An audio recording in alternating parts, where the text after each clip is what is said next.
हे WhatsApp guys, कैसे हैं आप सब लोग। मैं हूं शमशेर अली और आप मुझे देख रहे हैं वीवो केमिस्ट्री चैनल पे।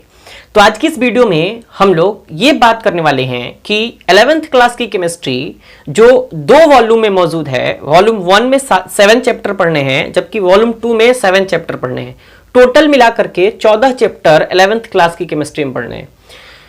तो हम आज आपको बताएंगे कि इनको कितने पार्ट में विभाजित किया गया है, इनको कितने पार्ट में क्लासिफाई किया गया है। लेकिन इससे पहले हम आपके पिछले क्लास यानी 10th क्लास के बारे में बात करते हैं। 10th क्लास की जो केमिस्ट्री थी उसमें आपको मेनली 5 चैप्टर पढ़ने थे जो बेसिक केमिस्ट्री थी।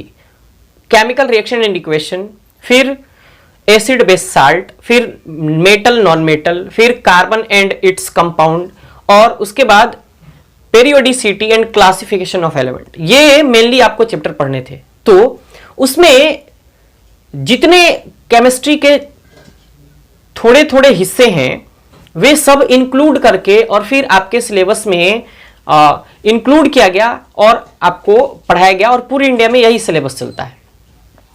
लेकिन क्या आप वहां ये रियलाइज कर पाए, एज्यूम कर पाए कि आपकी केमिस्ट्री कुछ अलग अलग हिस्सों में मौजूद है? बिल्कुल नहीं, क्योंकि वो सब के सब मिक्स होते थे। 11th क्लास की जब हम केमिस्ट्री पढ़ेंगे तो 11th क्लास की केमिस्ट्री को अलग अलग क्लासिफाई किया गया है और इसको मेनली 3 पार्ट में क्लासिफाई किया गया है। पहला जो होगा वो होगा फिजिकल केमिस्ट्री। क्या होगा? Physical chemistry. दूसरा जो होगा ये ऑर्गेनिक केमिस्ट्री और तीसरा जो आपका होगा वो होगा इनऑर्गेनिक केमिस्ट्री। 11th क्लास में ये आपको मेनली पढ़ने हैं। थोड़ा सा बायोकेमिस्ट्री भी पढ़ना है आपको 12th क्लास में जाकर के। तो अभी हम 11th की बात कर रहे हैं। तो आपको क्या पढ़ना है? Physical chemistry, organic chemistry, inorganic chemistry. मतलब आपके 11th क्लास की केमिस्ट्री को 3 पार्ट में क्लासिफाई कर दिया गया है और टोटल 14 चैप्टर आपको पढ़ने हैं। उन 14 चैप्टर में से हम आपको अब बताते हैं कि कौन सा चैप्टर फिजिकल केमिस्ट्री का है, कौन सा चैप्टर ऑर्गेनिक का है और कौन सा इनऑर्गेनिक का है। तो चलिए सबसे पहले हम फिजिकल केमिस्ट्री के बारे में बात कर लेते हैं। तो फिजिकल केमिस्ट्री वाले कॉलम में आपको टोटल 7 चैप्टर पढ़ने हैं, जिसमें पहला चैप्टर है आपका some basic concept of chemistry. दूसरा चैप्टर है स्ट्रक्चर ऑफ एटम्स। तीसरा है chemical bonding and molecular structure. चौथा है state of matter, gases and liquids. इन दोनों के बारे में पढ़ना है। पांचवा है थर्मोडायनेमिक्स। छठा है आपका केमिकल इक्विलिब्रियम और 7वां चैप्टर है रेडॉक्स रिएक्शन। ये एनसीईआरटी के वॉल्यूम 2 का चैप्टर है, जबकि ये जितने चैप्टर हैं ये सभी के सभी एनसीईआरटी का वॉल्यूम 1 का चैप्टर है। तो फिजिकल केमिस्ट्री में आपको टोटल 7 चैप्टर पढ़ने हैं। इसमें पहला चैप्टर, दूसरा चैप्टर है ना, तीसरा और सब के सब जितने चैप्टर है ना ये सब के सब काफी ज्यादा इंपॉर्टेंट है। और अगर ये आपको नहीं समझ आया तो समझिए कि आप 12th क्लास की केमिस्ट्री को बिल्कुल ही नहीं समझ पाएंगे। और 11th क्लास पढ़ने के लिए टाइम भी थोड़ा कम रहता है तो आपको मेहनत ज्यादा करना पड़ेगा और बिल्कुल कंसंट्रेट होकर आप पढ़ाई करेंगे तो बिल्कुल कुछ भी हो सकता है। और ये सभी जो आपके माइंड में होगा कि मुझे ये करना है, ये करना है, वो सब आप ही कर सकते हैं। मैं कुछ नहीं कर सकता, मैं केवल आपको पुश कर सकता हूं, बूस्ट कर सकता हूं माइंडली, और टोटल काम आपको करने हैं। तो ये आपका फिजिकल केमिस्ट्री का कॉलम रहा। अब हम लोग इनऑर्गेनिक केमिस्ट्री की बात कर लेते हैं कि आखिर कौन कौन से चैप्टर इनऑर्गेनिक केमिस्ट्री वाले कॉलम में पढ़ने हैं। तो अब हम इनऑर्गेनिक केमिस्ट्री के जितने चैप्टर 11th क्लास में पढ़ने हैं उसके बारे में डिस्कस कर लेते हैं। आपको इनऑर्गेनिक केमिस्ट्री में टोटल 5 चैप्टर पढ़ने हैं, जिसमें पहला चैप्टर है आपका classification of elements and periodicity in properties. दूसरा चैप्टर है हाइड्रोजन। तीसरा है एस ब्लॉक एलिमेंट।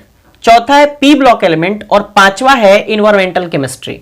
इसमें ये 4 चैप्टर सेकेंड वॉल्यूम का है और ये एक चैप्टर फर्स्ट वॉल्यूम का चैप्टर है। तो ये आपको इनऑर्गेनिक केमिस्ट्री में टोटल के टोटल 5 चैप्टर पढ़ने हैं। इसमें periodicity and classification of element 10th class में भी थोड़ी इसके बारे में पढ़ चुके हैं आप। हाइड्रोजन नया चैप्टर है आपके लिए, थोड़ा सा 9th क्लास में इंट्रोडक्शन पढ़े हैं। एस ब्लॉक पी ब्लॉक दोनों नए हैं, थोड़ा सा इसी चैप्टर में आपको S block P block 10th class में पढ़ने को मिला होगा। और इसके बाद इन्वायरमेंटल केमिस्ट्री बिल्कुल न्यू है, लेकिन आप पर्यावरण रसायन पहले ही 9th और 10th क्लास में आप पढ़ चुके हैं और ज्योग्राफी में भी पढ़ चुके हैं, तो थोड़ा मिलता जुलता होगा।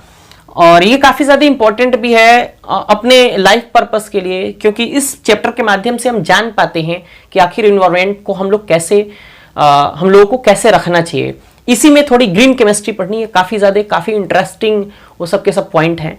तो ये आपके 5 चैप्टर इनऑर्गेनिक के रहे। अब हम बात करते हैं ऑर्गेनिक केमिस्ट्री में कितने चैप्टर पढ़ने हैं। अब हम ऑर्गेनिक केमिस्ट्री 11th क्लास में कितने चैप्टर पढ़ने हैं उसके बारे में बात कर लेते हैं। 11th क्लास में ऑर्गेनिक केमिस्ट्री टोटल 2 चैप्टर पढ़ने हैं, और ये 2 चैप्टर अगर जिस स्टूडेंट को समझ नहीं आया या किसी स्टूडेंट ने जानबूझकर छोड़ दिया, लापरवाही बरता, तो समझिए कि आपकी जिंदगी के साथ ये ऑर्गेनिक केमिस्ट्री लापरवाही बरतेगा, मतलब कि बिल्कुल समझ नहीं आने वाला। इसको काफी अच्छे तरीके से अगर आप पढ़ें तो 12th क्लास में टोटल के टोटल 7 चैप्टर पढ़ने हैं। इसी के बेस पर ये 2 चैप्टर के बेस पर 7 चैप्टर पढ़ने, समझ लीजिए कि कितना ज्यादा इंपॉर्टेंट है। इसमें पहला चैप्टर है organic chemistry, some basic principle and techniques, और दूसरा चैप्टर है हाइड्रोकार्बन्स। हाइड्रोकार्बन्स आप थोड़ा सा 10th क्लास में पढ़ के आए होंगे, जिसमें आपने डिफिनीशन याद किया होगा कि वैसे कंपाउंड जिसमें कार्बन और हाइड्रोजन मौजूद होते हैं उसे हाइड्रोकार्बन कहते हैं, या वैसे कंपाउंड जिसमें हाइड्रोजन और कार्बन मौजूद होते हैं उसे हाइड्रोकार्बन कहते हैं। जनरली ये nitrogen, oxygen, phosphorus, sulphur, halogen इन सबसे भी मिलकर के बना होता है। और इसमें आपको जीओसी पढ़ना बिल्कुल इंपॉर्टेंट है।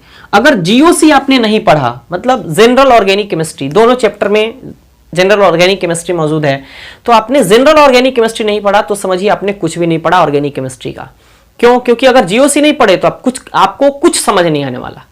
तो ये टोटल आपको 11th क्लास में कितने 14 चैप्टर पढ़ने हैं, जिसमें 7 चैप्टर फिजिकल के हैं, फिर 5 चैप्टर इनऑर्गेनिक के हैं और 2 चैप्टर ऑर्गेनिक केमिस्ट्री के हैं।